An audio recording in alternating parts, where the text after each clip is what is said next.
Halo pemirsa, kembali lagi bersama saya Katarina Amelia di Wajah Sore. Pemirsa, Sungai Batang Kuraji meluap akibat hujan deras pada Minggu 14 Desember sore. Luapan sungai memicu banjir bandang yang mengisolasi kampung dan memaksa tim SAR mengevakuasi warga melalui medan berat dengan bantuan tali.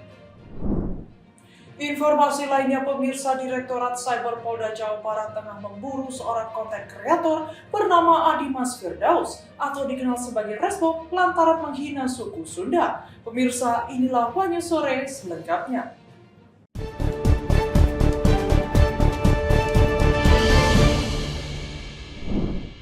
Presiden Prabowo Subianto memanggil sejumlah menteri ke kediaman pribadinya di Hambalang, Bogor pada Minggu 14 Desember. Sekretaris Kabinet Letkol TNI Indra Wijaya mengatakan dalam rapat tersebut, Presiden Prabowo membahas mengenai penanganan bencana.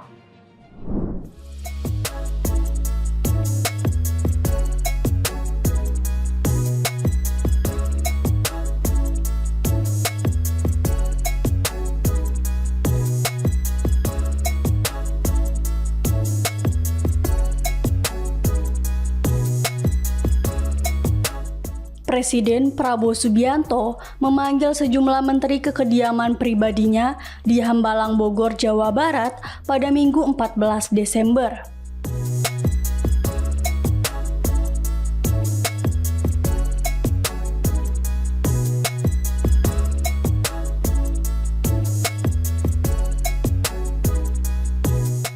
Sejumlah menteri yang hadir yakni Menteri Pertahanan Syafri Samsudin, Menteri SDM Bahlil Lahadalia, Menteri Keuangan Purbaya Yudisadewa, Mendiktiksaintek Bryan Yuliarto, Menteri Perumahan dan Kawasan Permukiman, dan beberapa menteri lainnya.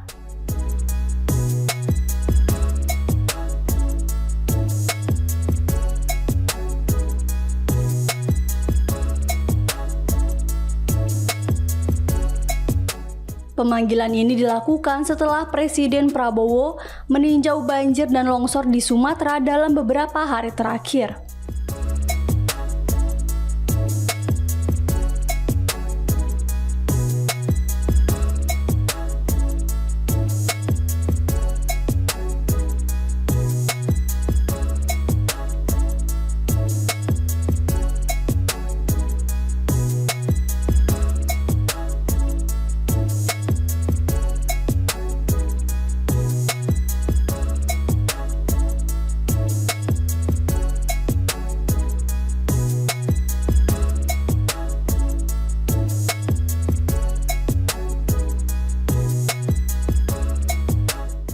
Sekretaris Kabinet Letkol TNI Indra Wijaya mengatakan rapat tersebut membahas penanganan banjir.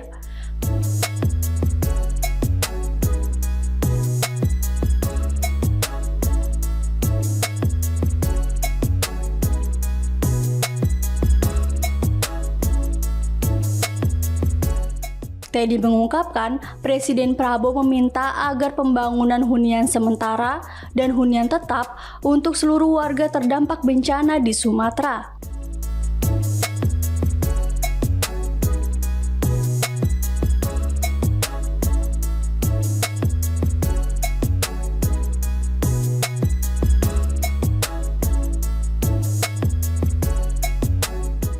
Presiden Prabowo juga meminta untuk alat berat dan truk air minum, persediaan air bersih, serta toilet portable di lokasi yang paling terdampak ditambahkan.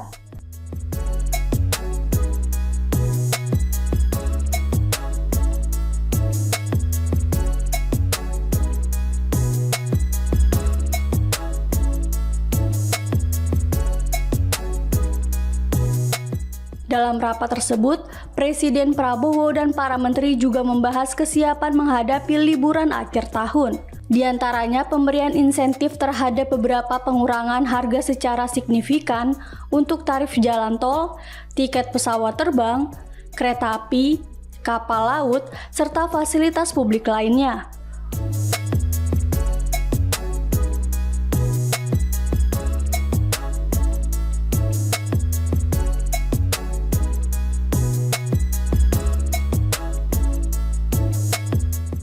Selain itu, turut membahas perkembangan terkini perekonomian di tanah air, termasuk bea cukai dan pajak.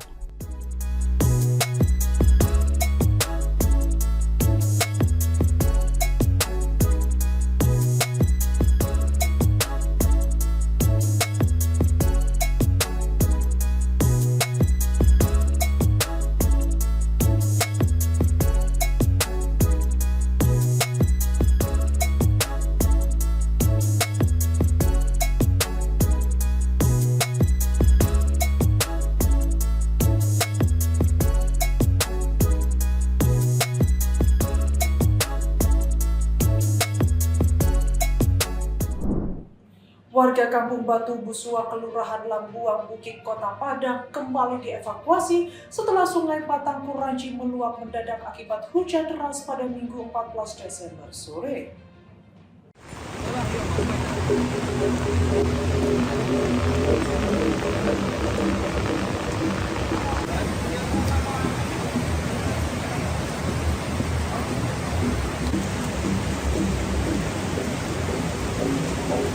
Warga Kampung Batu Busua, Kelurahan Lambuang Bukit, Kota Padang kembali dievakuasi setelah Sungai Batang Kuranci tiba-tiba meluap.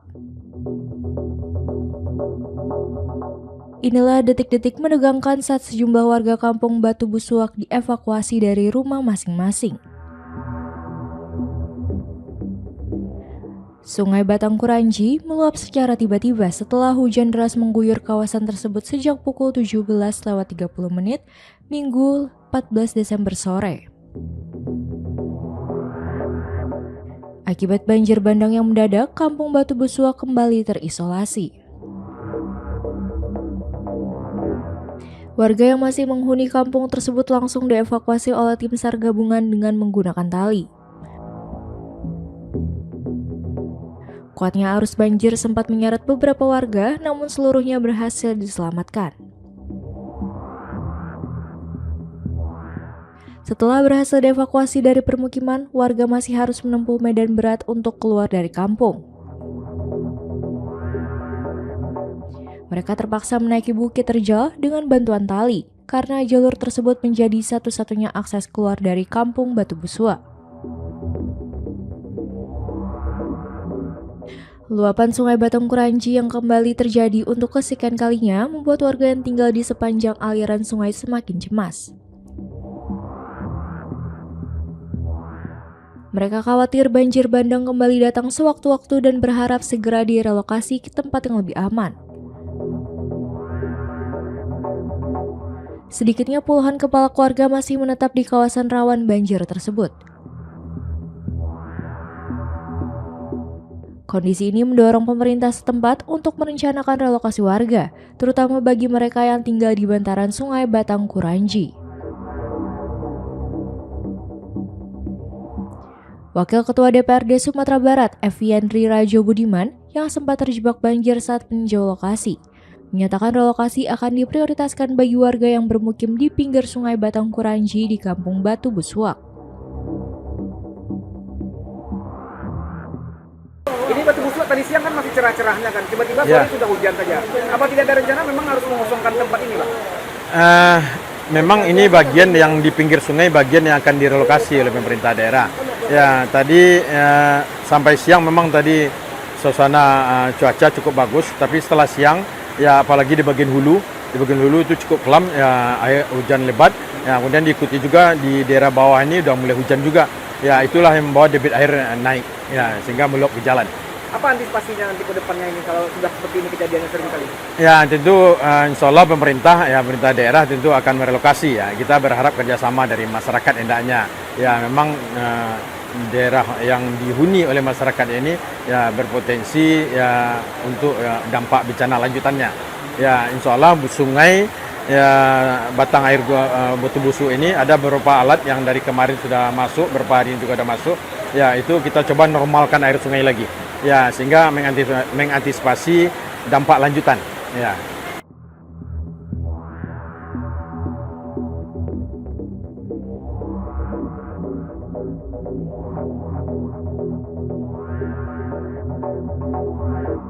Kampung Batu Busua yang berada di Kelurahan Lambuang Bukit, menjadi salah satu wilayah terdampak paling parah. Khususnya di RW 4 yang terdiri atas 4 RT dengan jumlah kepala keluarga masing-masing RT 01 sebanyak 134 kakak, RT 02 sebanyak 87 kakak, RT 03 sebanyak 76 kakak, dan RT 04 sebanyak 67 kakak.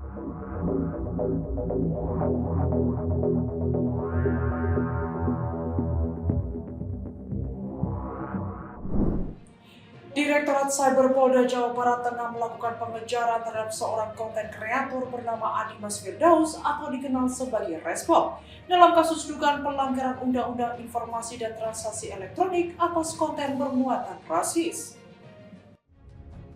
Bikin membership apa atuh Bob? Maksudnya, bikin membership apa tuh Bob? Nah. Gitu maksudnya. Bandung. Bandung Oh. dia.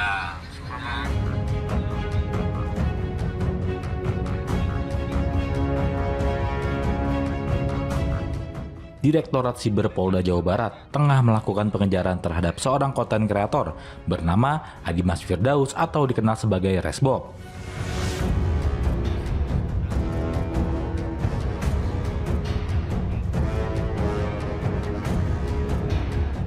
Dalam kasus dugaan pelanggaran Undang-Undang Informasi dan Transaksi Elektronik atau UU ITE atas konten bermuatan rasis.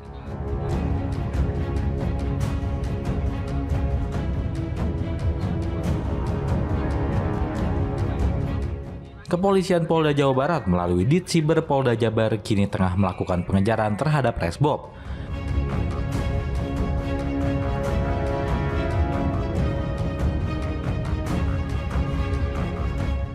Kabid Humas Polda Jawa Barat, Hendra Rochemawan mengatakan sejauh ini telah menerima beberapa aduan dari masyarakat terkait adanya konten yang menghina salah satu suku yakni Sunda.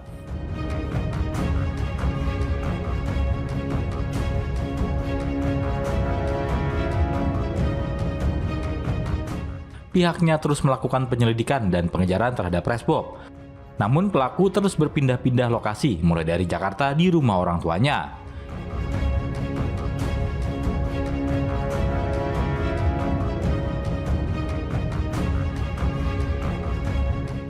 Pelacakan dilakukan hingga ke Jawa Timur di Surabaya ke kediaman pacarnya.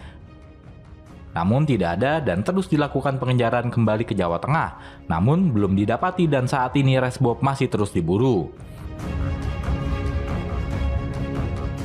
Masyarakat di sini kami sampaikan ada dua. Ya, yang pertama adalah kelompok pendukung Persib Bandung atau Viking, dan yang kedua adalah elemen masyarakat Rumah Aliansi Sunda Ngahiji. Ya. Ini dengan nomor polisi dari yang pertama tadi ada LPB 674 12 Romawi 2025 SPKT Polda Jawa Barat pada tanggal 11 Desember 2025. Dan ini disampaikan oleh saudara pelapornya adalah Ferdi Rizky Adilia dan satunya lagi adalah Denny Suwardi. Rekan sekalian, terhadap dengan LP ini kami sampaikan karena objeknya sama. Yang kami juga dapat informasi ada laporan yang diterima oleh SPKT Polres Bandung. Nanti kita satukan karena objeknya sama, nanti tetap akan satu yang kita ajukan. Adapun perkembangan dari upaya kepolisian saat ini, kami sampaikan bahwa rekan-rekan sekalian, kami dengan tim kami telah melakukan pelacakan di beberapa lokasi. Ya, kami sampaikan saja lokasi yang pertama kami dapatkan itu adalah alamat Jakarta. Kita juga sudah mengunjungi ke rumahnya, ya, dan kita ketemu orang tuanya juga. Dan kami juga melakukan pelacakan ke daerah Jawa Timur, ya. Ada dua lokasi di sana, yaitu Jawa Timur ini di Surabaya, kemudian juga di Pasuruan. Dan kami di sini telah bertemu dengan pacarnya, ya, informasi dari penyidik ini yang melakukan penyelidikan. Dan yang bersangkutan juga telah berpindah lagi ke arah barat, yaitu Jawa Tengah. Saat ini kami telah berusaha semaksimal mungkin untuk bisa mendapatkan tersangka ini di lokasi manapun. Tentu saja kami minta dukungan, ya, dukungan moral dan doa dari masyarakat Sunda maupun seluruh Indonesia, karena tentu saja ini mengundang reaksi yang cukup kuat ya, tidak hanya suku Sunda tapi seluruh Indonesia, di mana apabila sukunya ini dihina tentu pasti tidak mau. Dan ini menjadi pelajaran yang baik buat Reskop ini agar tidak melakukan lagi. Dan yang ketiga, himbauan saya adalah kepada masyarakat yang menemukan, melihat dan sebagainya bisa laporkan kepada kami. Jangan melakukan tindakan yang gegabah ya, yang bisa menimbulkan kerugian daripada pelapor tersebut ya. Dan yang berikutnya juga kami himbau kepada orang tuanya, saudaranya yang apabila ada komunikasi intens dari Reskop ya, agar melaporkan kepada kami dan disarankan untuk menyerahkan diri kepada kami ya, sehingga untuk proses ini bisa berjalan dengan baik dan lancar. Harapan kami demikian, dan mungkin ada tanyakan lagi. Dan kemarin kan ada ramai nih isu di media sosial, katanya pengerudukan rumah Reskop di Bandung, itu benar atau tidak? Sejauh ini kami tidak mendapatkan alamat Reskop yang ada di Jawa Barat. Berarti informasi itu sementara tidak benar ya, dan kami harapkan untuk kondisivitas masyarakat di lapangan maupun juga di media sosial, silakan tetap kondusif ya. Percayakan kami minta dukungan untuk rekan-rekan semuanya masyarakat Sunda untuk bisa menangkap segera pelaku ujaran kebencian dan permusuhan kepada masyarakat suku Sunda khususnya. Terima kasih. Sementara kuasa hukum Viking meminta terlapor segera ditangkap dan diproses hukum karena telah mencederai masyarakat Sunda dan pendukung Persib. Ke Polda Jabar karena kami ternyata dimintai keterangan tambahan. Kami dimintai keterangan selaku saksi atau selaku pelapor ya, dimintai keterangan, kemungkinan kelihatannya ada beberapa poin baru ya, tapi kami tidak bisa sebutkan mungkin poinnya apa. Nanti mungkin dari tim penyidik di Cyber Polda Jabar akan menyampaikan, dan juga ada penambahan mungkin ancaman pidananya kepada yang bersangkutan atau pelapor ini. Ya, nanti lebih lengkapnya terkait dengan materi perkaranya akan disampaikan oleh tim dari Humas Polda Jabar mungkin ya. Kami intinya hari ini datang ke sini kooperatif ya, mengikuti undangan dan panggilan dari kepolisian agar dimintai keterangan selaku saksi pelapor. Gitu. Untuk sendiri dilaporkan dalam masalah apa, Bang? Kalau sebelumnya kami laporkan terkait dengan Undang-Undang ITE ya, makanya kami buat laporan langsung di Cyber Polda Jabar. Undang-Undang ITE ini banyak pasalnya, diantaranya adalah pasal 28 ayat 2 gitu ya, dan beberapa pasal lain. Ancaman sanksinya ada pasal 5A ayat 2, juga ada pasal-pasal kaitan dengan mendistribusikan berita-berita ya dan lain sebagainya. Yang ancaman pidananya agak lumayan berat, tinggi ya, seperti yang kemarin saya sampaikan, di atas 6 tahun sekarang tambahannya. Aksi brutal yang diduga dilakukan sekelompok debt collector kembali meresahkan warga Depok setelah sebuah mobil diadang dan dirusak di tengah jalan. Polisi mengamankan 2 pelaku yang diduga terlibat dalam pengadangan serta penganiayaan terhadap korban.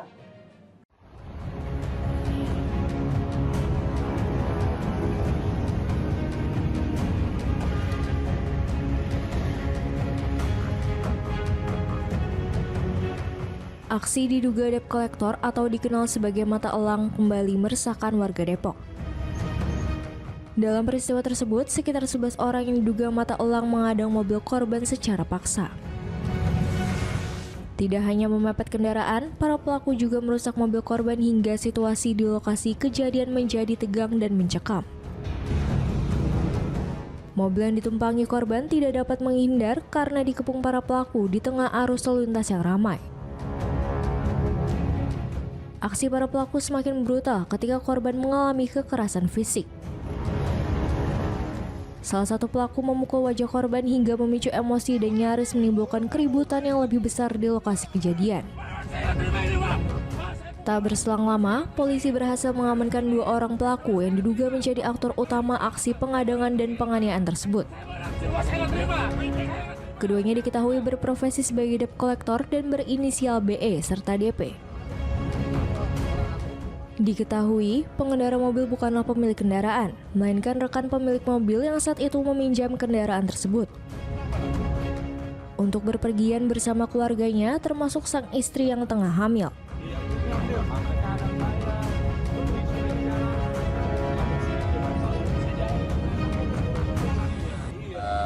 peristiwa yang kemarin terjadi pada hari Sabtu tanggal 13 Desember 2025. TKP-nya di Jalan Juanda, yaitu ada peristiwa penghadangan dan juga perampasan STNK mobil yang memang cukup viral di media sosial, ya mungkin teman-teman juga sudah tahu. Jadi kita sudah melakukan tindakan, yaitu setelah menerima laporan korban dan juga menerima kabar dari teman-teman mengenai peristiwa tersebut, kita melakukan penyelidikan dan sudah melakukan ataupun mengamankan dua orang yang memang sudah kita tetapkan sebagai tersangka berdasarkan alat bukti, keterangan saksi dan juga keterangan saksi petunjuk sesuai dengan pasal 184 KUHP. Kita mengamankan dua orang tersangka dengan inisial BE dan DT. Perannya masing-masing, yang pertama adalah BE adalah memang yang mungkin teman-teman bisa lihat, ya memang aktif melakukan perampasan dan juga ada sedikit penganiayaan kepada korban. Kemudian untuk tersangka DP itu turut serta atau membantu, perannya itu menghadang mobil Mazda 2 merah yang dikendarai oleh korban. Jadi pesan ataupun dapat kami sampaikan bahwa segala tindak pidana yang memang terjadi di wilayah hukum Polres Metro Depok kita dapat tangani dengan baik, terutama memang yang menjadi atensi publik akhir-akhir ini yang berkaitan dengan para pelaku ataupun debt collector yang memang sering melakukan kegiatan di jalan-jalan ataupun di wilayah hukum Polres Metro Depok. Demikian rekan-rekan, ada yang perlu ditanyakan? Tapi pelakunya memang debt collector atau hanya ya, modus? Bisa kita sampaikan ataupun menurut keterangan saksi, dan kita juga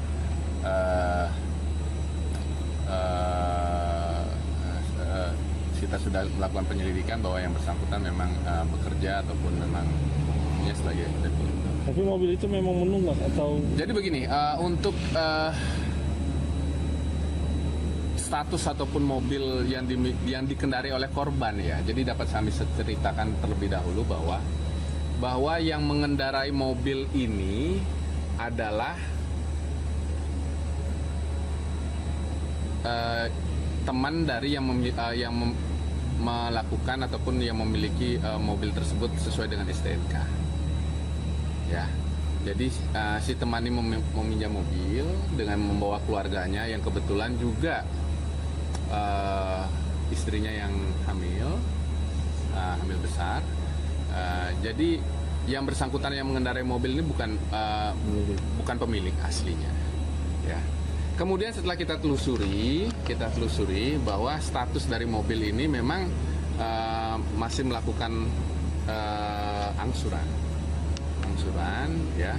Tapi terlepas daripada itu, teman-teman ya, tindakan yang dilakukan oleh para tersangka ini memang sudah patut kita duga ataupun melakukan tindak pidana karena memang merampas STNK dan juga melakukan pemukulan kepada korban, yaitu yang mengendarai mobil tersebut.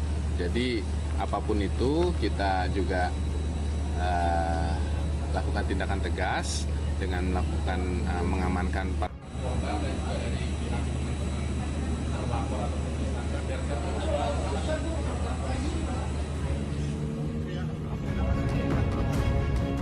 Polisi mengimbau masyarakat agar segera melapor kepada pihak berwajib jika menemukan praktik penarikan kendaraan secara paksa yang dilakukan oleh debt collector di jalan raya. 2 hari pasca pembakaran warung dan tenda kuliner di Kalibata, para pedagang masih trauma sehingga belum dapat melanjutkan usahanya kembali.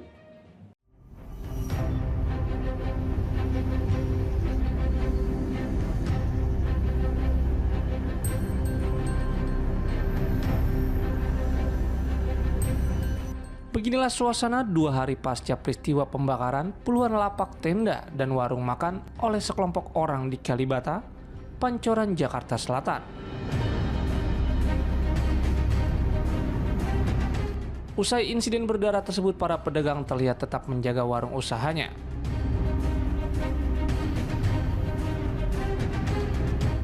Para pelaku usaha yang total berjumlah 64 pedagang ini mengaku masih mengurungkan niat untuk kembali berjualan. Karena insiden tersebut, para pedagang merasa trauma. Selain itu, mereka juga mengeluhkan kehabisan modal. Namun demikian, para pedagang mengaku kini sedikit terbantu dengan adanya bantuan operasional dari Polda Metro Jaya guna melanjutkan usahanya kembali. Ya, untuk kondisi pedagang saat ini kami belum keluar dulu. Pertama, emang situasi sudah kondusif, insya Allah sudah aman. Cuman ya karena pertama kita masih trauma, kedua mau jualan pun seandainya sudah, karena walaupun sudah kondusif mau jualan pun kami sudah kehabisan modal karena kami pedagang hancur semua. Jadi kasihan teman-teman yang lain mau jualan pun juga tidak ada modal lagi. Makanya untuk selanjutnya kita mempersiapkan segala sesuatunya agar bisa jualan kembali. Pak, sejauh ini udah ada bantuan nggak Pak dari pemerintah, mungkin dari kepolisian? Alhamdulillah kami tadi dipanggil ke Polda Metro. Terima kasih sekali kepada Polda Metro dalam hal ini Pak Wakapolda tadi mewakili Pak Kapolda mengundang kami. Pertama menyampaikan cukup prihatin, permohonan maaf atas kejadian ini. Kedua akan membackup kami pengamanannya saat kami bisa aktivitas berjualan kembali.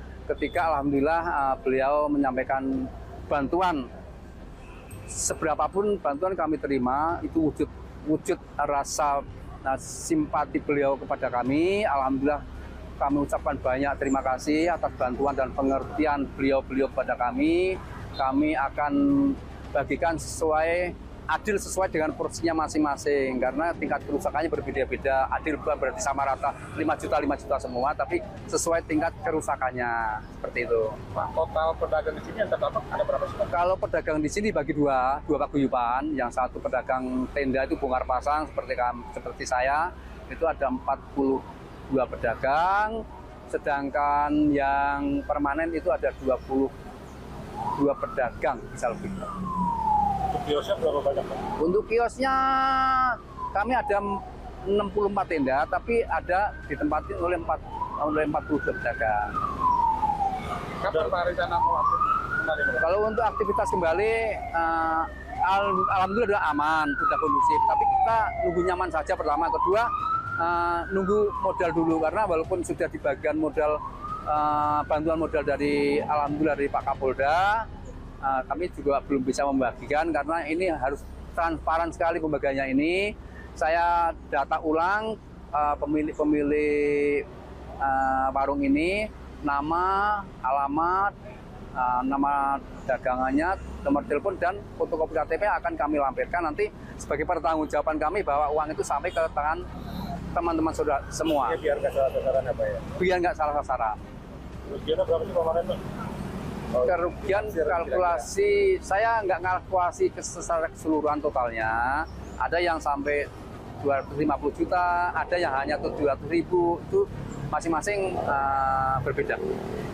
Tapi untuk renovasi sendiri, masih menunggu rasa aman sendiri dari para pedagang? Kalau untuk renovasi itu diserahkan ke pedagang masing-masing, yang sudah modal silahkan, yang sudah modal silahkan untuk renovasi masing-masing. Tapi untuk bantuan nanti kita sampaikan setelah semua data lengkap karena ini pertanggungan jawab dunia akhirat. Sementara itu, pengamanan dari kepolisian, khususnya Satuan Brimob Polda Metro Jaya, masih diperketat hingga Sabtu petang. Puluhan personil tetap bersiaga meski kondisi di lokasi kini sudah kondusif. Dugaan penggunaan dana bantuan operasional sekolah atau BOS oleh puluhan guru di Brebes, Jawa Tengah dipakai untuk membeli tiket konser Dewa 19 menjadi sorotan publik setelah kwitansi pembelian beredar luas di media sosial.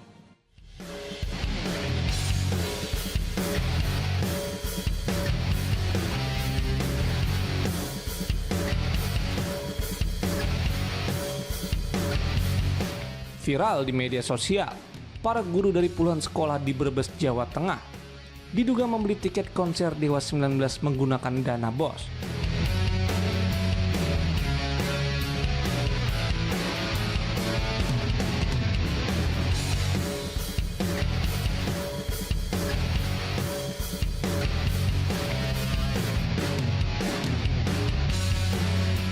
Konser Dewa 19 tersebut digelar di Stadion Karangbirahi pada Sabtu malam.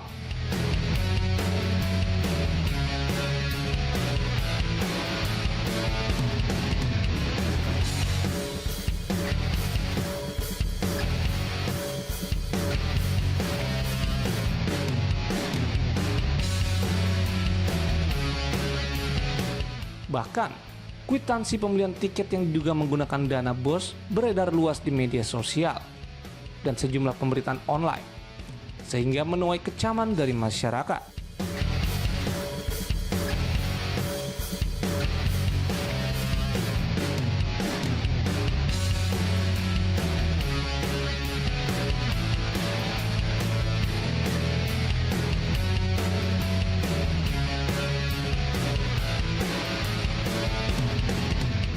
Menyikapi kehadiran sejumlah guru yang menyaksikan konser Dewa 19 di Nara Gigs Brebes 2025.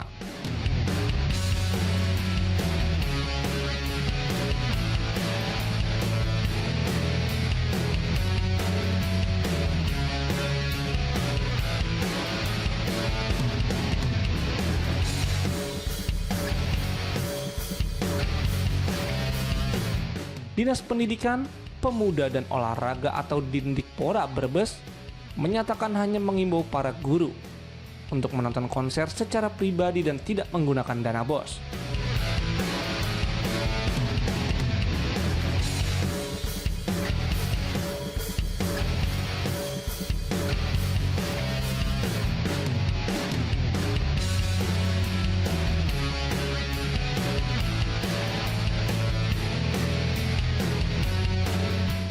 Selain itu, setelah kasus ini ramai diberitakan, sejumlah sekolah diketahui telah mengembalikan dana BOS yang sebelumnya digunakan.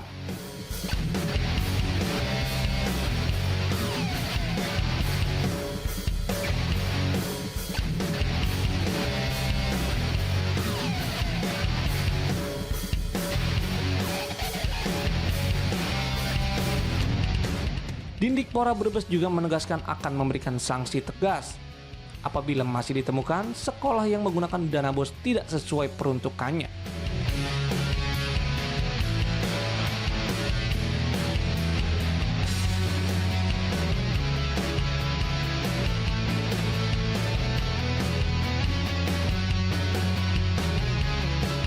Sementara itu, konser musik yang digelar di Stadion Karangbirahi dan dipadati ribuan penggemar Dewa 19 atau Baladewa tersebut berlangsung lancar tanpa hambatan. Wakil Ketua Komisi 1 DPR Aceh Rusidi Mukhtar atau Culangit melontarkan kritik keras terhadap penanganan bencana di Aceh yang menilai negara belum hadir secara maksimal di tengah kondisi darurat yang melanda 23 kabupaten dan kota, serta mendesak pemerintah pusat untuk turun langsung dan mengambil langkah nyata dalam penanganan bencana yang dinilainya telah melumpuhkan kehidupan masyarakat.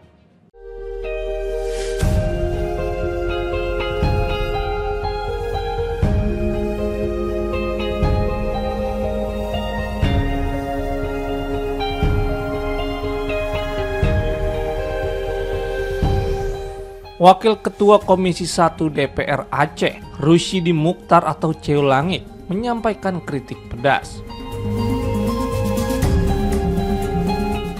Ia menyampaikan bahwa masyarakat Aceh kini membutuhkan kepastian serta kehadiran negara dalam kondisi yang sangat memprihatinkan. Bahkan menurutnya jika pemerintah pusat tidak menunjukkan kepedulian, maka rakyat Aceh berhak mempertanyakan kembali komitmen kebangsaan yang selama ini dijunjung tinggi. Cheo Langik berharap pemerintah segera memberikan perhatian serius dan menangani Aceh dengan sungguh-sungguh penuh empati serta kepedulian. Ia juga menegaskan agar dunia internasional diberi ruang untuk membantu Aceh karena peristiwa ini bukan sekedar bencana alam, melainkan ujian kemanusiaan. Bahkan juga meminta Presiden Prabowo Subianto untuk turun langsung ke Aceh guna mengordinasikan penanganan bencana sekaligus membuka akses bantuan internasional. Menurutnya, skala bencana yang menimpa Aceh kali ini tergolong besar karena tercatat sebanyak 23 kabupaten dan kota terdampak. Menurutnya, kondisi tersebut telah menyebabkan banyak warga kehilangan tempat tinggal, terputusnya akses transportasi, serta lumpuhnya aktivitas ekonomi masyarakat, sehingga membutuhkan respon cepat dan dukungan penuh dari pemerintah pusat. Ia juga menilai penanganan bencana yang dilakukan sejauh ini belum sebanding dengan tingkat kerusakan di lapangan. Cheo Langik menekankan bahwa situasi darurat tersebut memerlukan langkah konkret dan aksi nyata, bukan sekedar koordinasi tanpa dampak langsung bagi masyarakat terdampak.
Demikian informasi yang dapat kami sampaikan pemirsa. Terima kasih telah bergabung bersama kami. Saya Katarina Amelia dan seluruh tim yang bertugas mengucapkan sampai jumpa di Wanyus sore berikutnya. Setiap hari pukul 6:30 malam hanya di kanal YouTube TV Wanyus.com.